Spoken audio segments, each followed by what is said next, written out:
எனக்கு ஒரு துக்கமான ஒரு செய்தி அப்படின்னு சொன்னால், 33 இயர்ஸில் வந்து ஒரு பிள்ளை வந்து திருமணமாகாமல் இருக்கும்போது ஒரு அம்மா அப்பாவுக்கு அந்த வலி அவங்க அம்மா அப்பாவுக்கு தான் தெரியும். 33 வயசு, 35 வயசு, 40 வயசில் ஒரு பிள்ளை கல்யாணமாகாமல் இருக்குன்னா அதனுடைய வருத்தம் வந்து அவங்க அம்மா அப்பாவுக்கு தான் எவ்வளோ பெரிய வருத்தம் இருக்குன்னு தெரியும். ஆனால் அவ்வளவு அறிவு, அவ்வளவு டேலண்ட்டு, அவ்வளவு வசதி, அத்தனை வேலை, ஆனால் அந்த பிள்ளைக்கு திருமணமே ஆகலை. இன்னைக்கு 34 வயது. நானும் ரொம்ப வருத்தப்படுறேன். ஏன்னா இந்த 2 விஷயம் நான் எப்போவுமே கஷ்டமாக இருக்கும் எனக்கு. அதுக்காக ஜெபம் பண்ணிகிட்டே இருப்பேன். ஏன் அந்த பிள்ளைக்கு திருமணம் நடக்கலை அப்படின்னு சொன்னால், அவள் கூட இருந்த ஒரு ஃப்ரெண்டு, அந்த ஃப்ரெண்டு வந்து வெளிநாட்டில் வந்து அந்த பிள்ளைக்கு வந்து திருமணமான ஹஸ்பண்ட் வந்து வெளிநாட்டில் உள்ள பையன், நல்ல செட்டில்டு அந்த பையன். அந்த பொண்ணுக்கு வந்து அந்த பொண்ணு கல்யாணம் முடித்தோடனே அந்த பொண்ணு வெளிநாட்டுக்கு போயிட்டா. அந்த வெளிநாட்டிலேயே அவங்களுக்கு வந்து வீடு வேற வாங்கிட்டாங்க, அவனுக்கு ஒரு சிட்டிசன்ஷிப் கிடச்சிருச்சு. அதனால இந்த பொண்ணு வர்ற மாப்பிள்ளை எல்லாத்தையுமே தட்டி விட்டு அந்த பொண்ணுக்கு ஒன்று எனக்கு வேற ஏசப்பாட்ட ஜோம் பண்ணும்போது கூட எப்படி ஜோம் பண்ணுது அப்படின்னு சொன்னா, அந்த பொண்ணுடைய ஹஸ்பண்டை விட எனக்கு 10 ரூபாவது ஜாஸ்தியா சம்பாதிக்கிற ஒரு கணவனார்.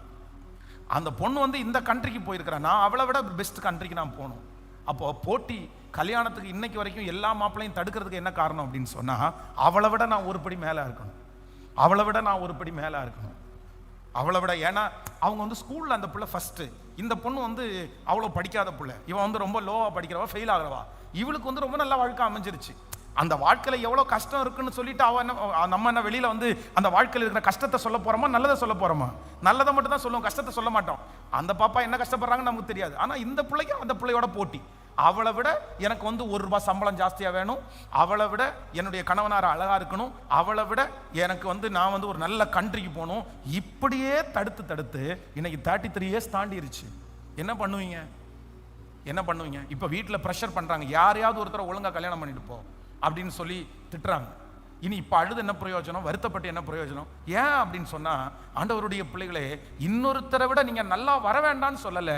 ஆண்டவர் சொல்கிறாரு, பலரை பார்க்கலாம் ஆண்டவர் நம்மளை ஆசீர்வாதமாக தான் கர்த்தர் வைப்பார். அதெல்லாம் கர்த்தருடைய செயல். ஆனால் நீங்கள் என்ன பண்ணாதீங்கன்னா, இன்னொருத்தரோட போட்டி போட்டு இல்லை இன்னொருத்தருடைய வாழ்க்கையை நம்ம ஒப்பிட்டு பார்த்து நம்ம ஒரு காலம் அவங்கள திருப்திப்படுத்துகிறதற்காக நம்முடைய வாழ்க்கையை நம்ம வாழாமல் இழக்கவே வேண்டாம். எனக்கு அது